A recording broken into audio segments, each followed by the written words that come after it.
بين أربعة كتاي هل كاسا وحيالان ماشي رجو كحيران يعني وماشاس أفر بقولي بلاس ماشي كحيران تاي الله سبحانه ذكره ويا بوساس من مما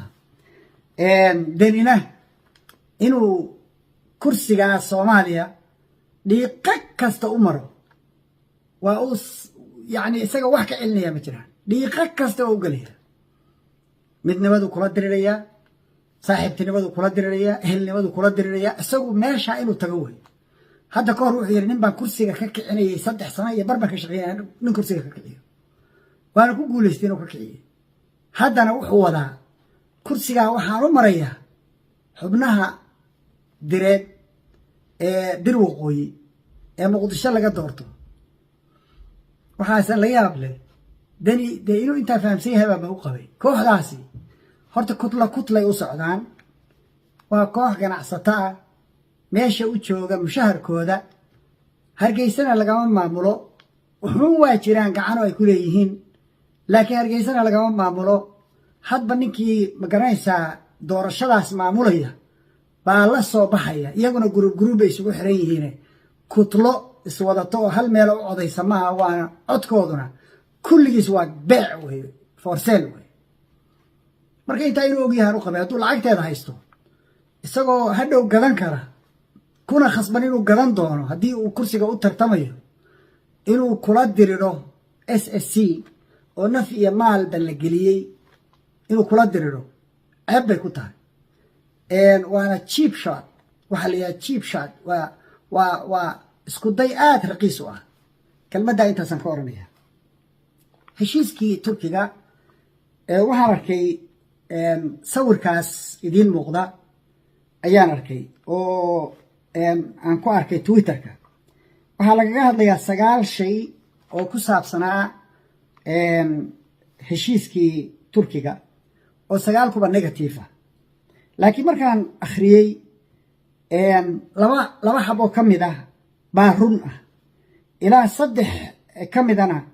waa been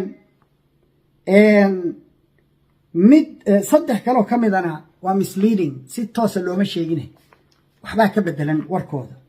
midda koowaad waxa la 90% ayaa waxa qaadanaya Turkey waa misleading hadalkaas cost recovery wixii naga galay oo kharash ah up to 90% baan soo ceshanayna markay dhamaato kharashkii meesha galayna waxa meesha yaala waa la qaybsan doonaa sida loo qaybsan doonana heshiiska lagu sheegi doonaa oo aynaan hayn heshiiska ma kan waa framework heshiisyada soo socda kii xadidi lahaa oo xuduudda u samayn lahaa way which is good thing inay Soomaaliya haysato framework la raacin doono heshiisyada dambe oo dhan oo Turkiga lala galay marka waa wuxuu qof waa mesela qof deyn ku siiyay oo ku yiri deynkayga waa kan waxbaad ganacsiga ku gado oo dukaankaaga ku camiro marka dukaankaaga gadatid lacagta ku soo baxda oo dhan 90% ana qaadanaya 10 ku soo harayna adigu u qaybso kharashaadkaaga kula baxo ku rangarayso dukaankaaga inta aan anigu helayo waxaygii oo dhan inta waxaygii oo dhan ka helayo oo ka soo ceshanayo masaariif hay iga qaadan lacagte 90% ii soo celi waxaygi ila aan dhamaysanayo waa saas oo kale xaq buu leeyahay qofku inuu saa u doodo qolada la negotiate gareynaysana waxay ku xiran tahay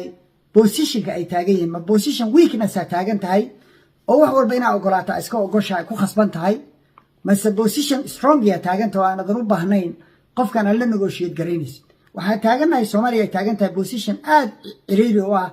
oo weak ah tabar daran oo aysan iyadu choices badan iyo ikhtiyaaraad badan lahayn ay ku khasban tahay wixii la hordhigo waxay ka qaadan kartaa inay ka qaadato qodobkaas marka waa misleading qodobka labaad waxa la security reimbursement meesha waxa ku qoran Soomaaliya mas'uul ka ah maadaama ay territory-geedii tahay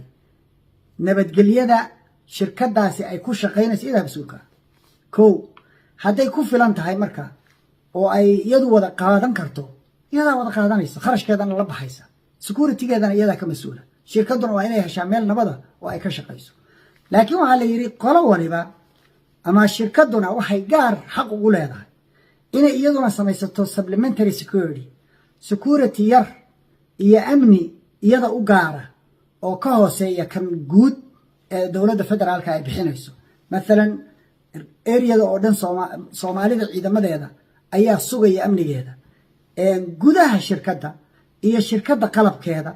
iyo inta ay degan tahay ilaalinteeda security bay u qaadan kartaa securitygaas ay qaadatay negotiation baa laga geli karaa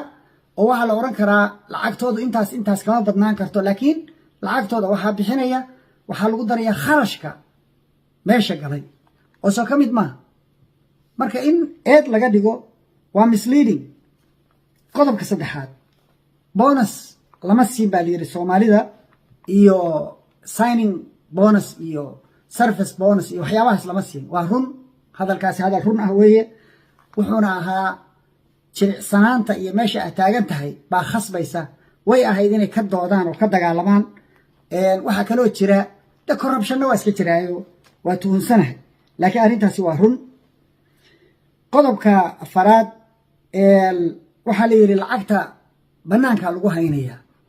oyalka lagu gado iyagaa gadaya iyagaana lacagta haynaya sax maa hadalkaasi waa misleading ama waa false weye sababtaa waxa weeye intooda ayagu ay leeyihiin iyagaa qaadan kara oo gadan kara oo lacagteeda bangiyadooda adduunka ku haysan kara iyo dibadda saasaa ku qoran ma aha tii soomaaliyana inay iyagu gadayaan iyaguna ay lacagteedii haynayaan hadday gadaanna lacagteeda ma haynayaan wixii iyaga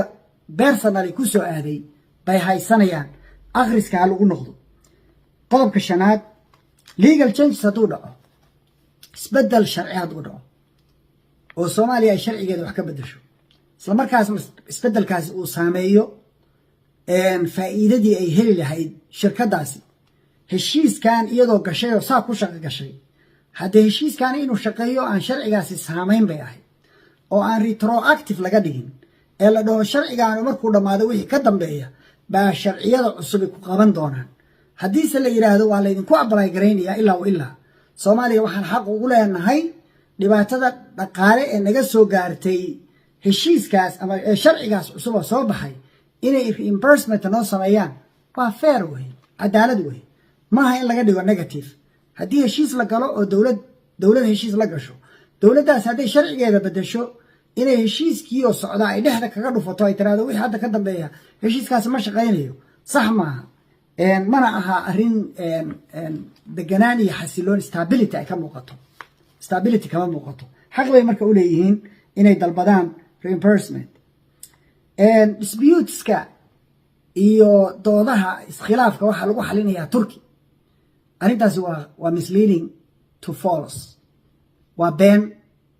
ama been u dhow wax been u dhow waxaa la qaban doonaa horta waxaa wax lagu xukumayaa si waafaqsan maxkamadda adduunka ee ganacsiyada kow waxaa la xukumi doonaa oo la dooran doonaa 3 arbitrar saddexda labada xabo labada wadan baa kala keensanaya 2 qof oo arbitrationka iyagaa magacaabanaya hebel iyo hebel baa noo kala qabanaya ka saddexaad ee ah ninka go-aanka iska leh waxaa magacaabaysa maxkamadda adduunka ee xeerka sharciyada adduunka international trade law qolada la yidhaahdo ayaa iska leh oo magacaabaysa kow maxay odhanayaan qofkaa waxaa ku qoran waa inuusan labada qolo midna noqon turkina ma noqon karo soomaalina ma noqon karo kow waxaana magacaabaya ninka ugu sarreeya maxkamaddaas dhaqaalaha adduunka xeerarka adduunka ee lagu ilaaliya dhaqaalaha maamusha secretary generalkiisa magacaabaya kan ugu sarreeya hadduu isagu marka soomaaliya ama turki yahay kan ku xiga oo dibitiga